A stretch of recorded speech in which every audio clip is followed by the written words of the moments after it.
Hello everyone, it's been a little while. I have been busy behind the scenes cooking up something exciting for you ladies, and I really want to reveal it, but I'm not going to in this video. But definitely something is in the works, and I have been a little slower with releasing content recently, but there is a reason for that, okay? And I think a good reason. I want to talk about how to overcome avoidant attachment in dating.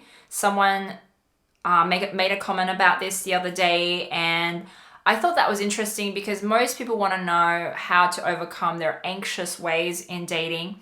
And when you look up, when I did a quick research on avoidant behaviors, it was mostly avoidant behaviors in relationships. And I think the reason that is because avoidant people won't really know that is a problem until someone else from the outside points it out to them that their avoidant ways is a problem. All right. I lean a little bit more towards avoidant behavior. So most of the time, I'm not even aware I'm avoidant. I just think I'm being normal, being natural, doing my most natural thing. And it's only when my husband brings up an issue, that's when I'm aware. That's when I know, oh, okay, I've slipped into avoidant ways again. But to me, if it was just me by myself, I just think I'm just being normal, okay?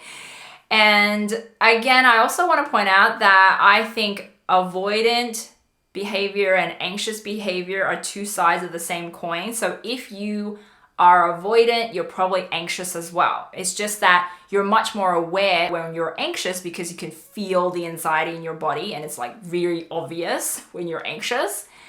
But when you're avoidant, you're not aware at all. Okay, you don't know anything is wrong, you're just going about your day. Typically with avoidant behavior, avoidant people, how they start to be aware of this is, especially in dating, is when they start to notice that their relationships never get off the ground, never really go anywhere. They keep choosing the people who are emotionally unavailable for whatever reason, circumstantial reasons, or just can't give them the thing that they want, or the people that, they want don't want them. Okay, and the people who are available could give them the intimacy and the love they want, they're not interested in them. Right? There's always that disconnect there. This is just one of the ways avoidant behavior can manifest, okay? Because you're trying to avoid intimacy, so you choose people who are naturally never going to be able to give you the intimacy that you want, who are not available to begin with. Right? So as a way to avoid the whole situation. I think it's a very interesting topic to talk about. I think a very important topic to bring some more awareness. You may be someone who really wants intimacy and a committed relationship and a deeply fulfilling relationship, but you just don't understand why it keeps moving away from you. It just is not happening for you.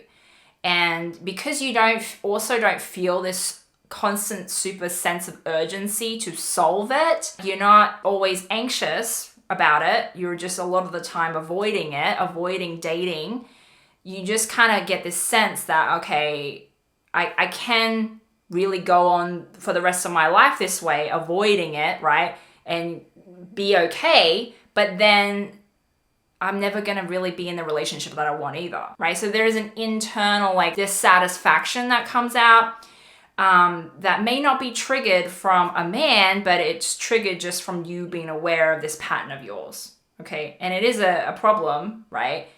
Because, you could literally avoid it for the rest of your life and not get the relationship that you want. So the first thing you must do is become aware of when you are avoiding, and also what the right thing to do would be, okay? So your brain actually has a lot of wisdom. You don't need to consult anyone else. And in fact, I highly recommend you do not ask anyone else for advice, feedback, what you should do at all, ever. Okay? Please do not do it, because that will only confuse you even more and you end up avoiding it again.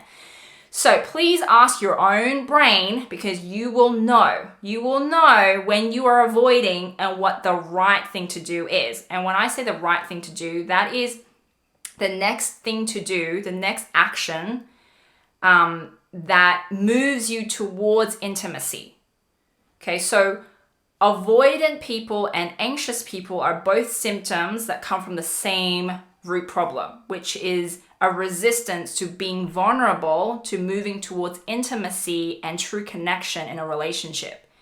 Okay? So that's how it manifests.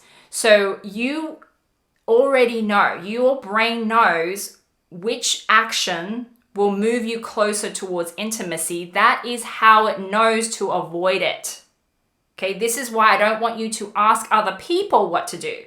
So if there is a man in your life, it may seem like all the other people may say, oh, you just need to talk to him, right? And that's moving towards intimacy, but not necessarily. Okay, not necessarily. That man may be emotionally unavailable. Okay, maybe someone who can never give you the intimacy you want, and that's why you have chosen him to begin with.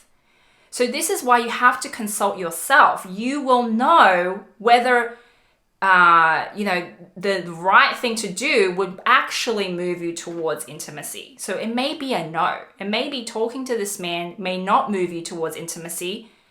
Okay, because probably what's going to happen is you open up to him, you communicate, you reach out to him, and then he rejects you. He says, I'm too busy, I'm not available, and this and that, and this and that. All right, so your brain actually knows and can predict that. It is intuitive like that, all right?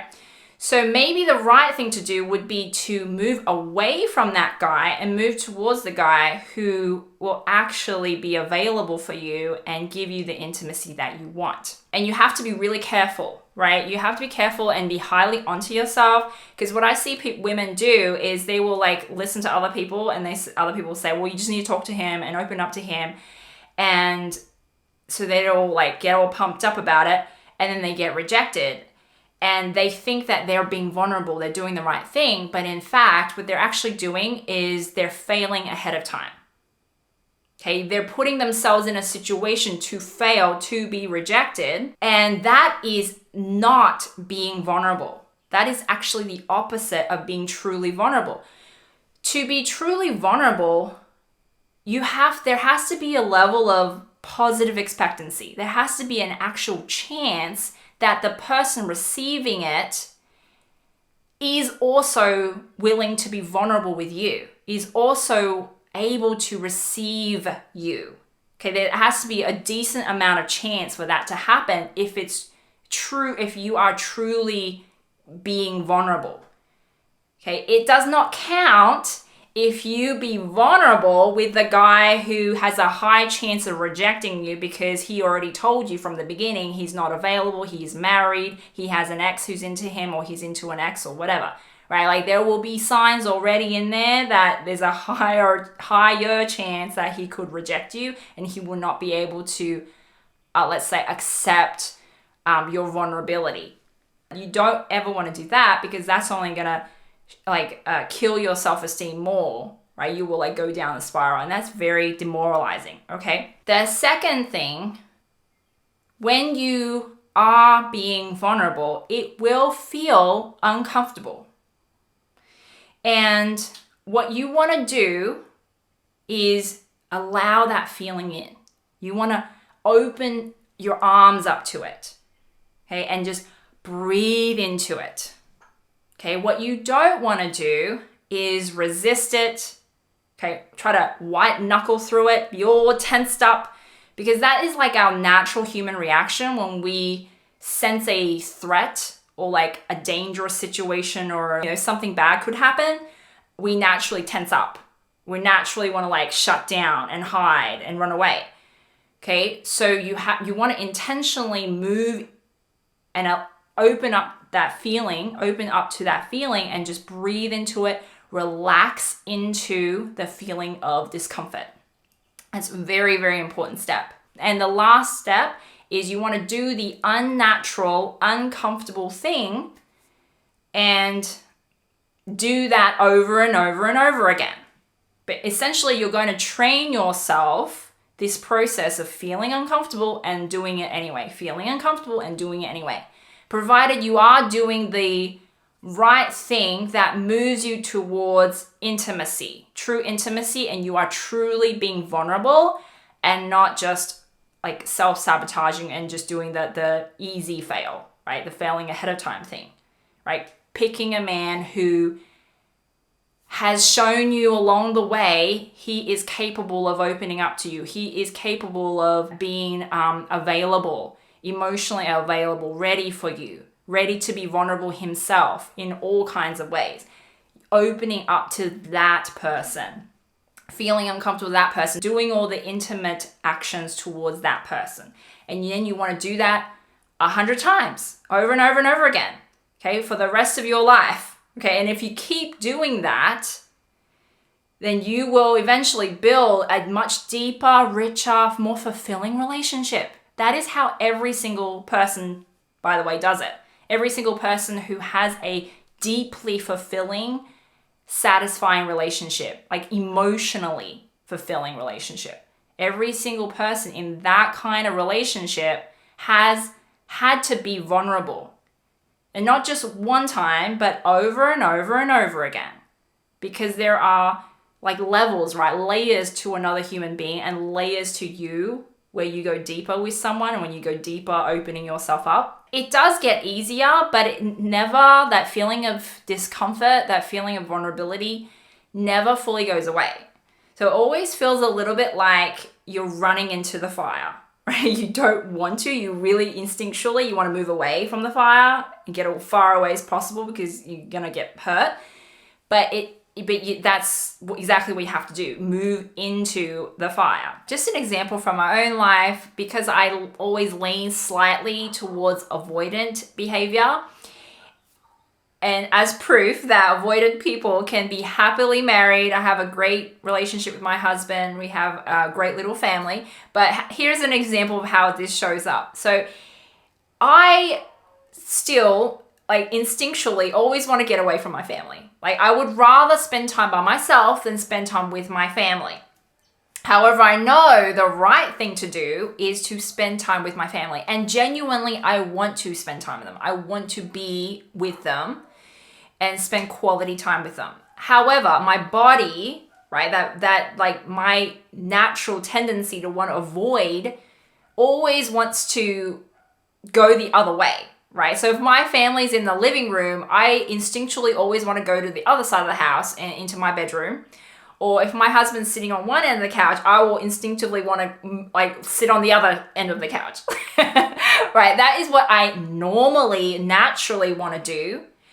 But I know that is actually not what I want to do. So this is like where I kind of step in here. I interrupt myself and my natural tendencies and move towards the right quote unquote action, the intimacy producing action, who I want to be, how I want to show up in my family, which is I want to be closer to my husband. I want to be closer to my kids. I want to be with them. And initially it feels a little bit uncomfortable when I do that. But then once I settle in and I sit next to my husband, I sit next to my kids, then I relax and I feel good and it's all great and I enjoy it. Okay. But initially I still have to train myself to do that. And I will say, and I have revealed that this has caused a lot of issues in my marriage. And that's because in the beginning, when my husband weren't aware of like this being me, just as how I am, he's had to tell me many times that there's a problem. There's a problem here. I'm not happy, right? And by the way, men will never point out directly that this is the problem. They will use other words, and you kind of have to decode it because men are typically not trained to say, I need you to be more affectionate. I need you to hug me and kiss me more. Most men are not going to say that. They will use other words like, I'm not happy, okay, or we don't have anything in common, like these other words. And then you have to decode what exactly he means by that, right? So that's like another story. But anyway, I have learned that when he expresses unhappiness, that's what he's actually referring to. It's because I've become too avoidant. I'm spending too much time away from the family, doing my own thing, getting lost in my own projects, work, And by the way, I have so many different hobbies and things to keep me occupied. Right, like I said, my avoidant tendencies always want to move away from people and things. So I'm aware of that. And I have trained myself to slowly become more, just like more normal, I guess. Not more normal, but just be what my family needs me to be, to the degree that we can both be happy. Okay, I'm never going to be someone who is super affectionate with my family, with my husband, right? I'm not going to be, that's just never going to happen. You know, I'm never going to go from here all the way over here. And I'm not going to do a 180, right? But that's okay. I don't need to. My husband is aware of this, how I am, and he appreciates the fact that he knows I'm trying, I have tried, and over time, I'm becoming more and more used to being more affectionate, being more like, spend more time with the family, and it's just become more the new normal, okay? Internally, right, like I've revealed, there's always going to be a little bit of discomfort, but that's okay. I think that's like, I can live with that for the benefit I'm getting of more love, more intimacy, more joy, more happiness. I'm seeing it like the happiness on my husband's face, my happiness in my kids' faces by me spending time with them. That is truly where happiness and fulfillment and joy comes from, right? Like that is totally worth a little bit of discomfort, okay? Like me needing to shift and be more intentional, right? To do the right thing in that moment. That's totally fine. I'm willing to do that just for the benefit on the back end there. Right, and that's what I want you to keep in mind, right? You want to keep in mind, what are you doing this for? You're not just being uncomfortable for the hell of being uncomfortable, right? You are being uncomfortable deliberately, just a little bit uncomfortable, so you can have the love, the intimacy, the joy, the freedom, right, that you want, the passion that you want in your relationship, because you genuinely do want that. And yes, you may have to like hack your brain a little bit in the beginning to get what it wants, what you ultimately want, but I think that is fully worth it. If you want someone to help you through this process and more in helping you attract and keep the love that you want, then I highly recommend you look into hiring me as your relationship coach, as your love coach. I think, you know, we hire business coaches, money coaches to help us handle those areas of our life. And I think, why not love too?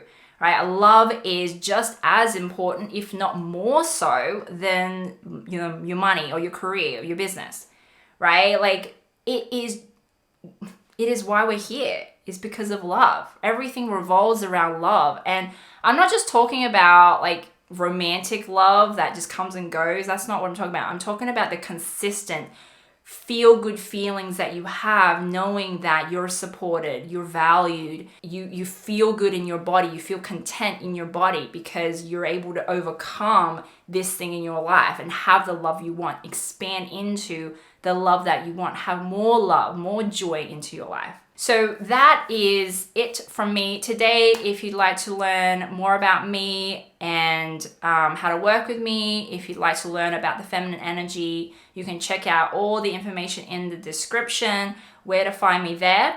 And that's it from me this week. I will be back with another video next time.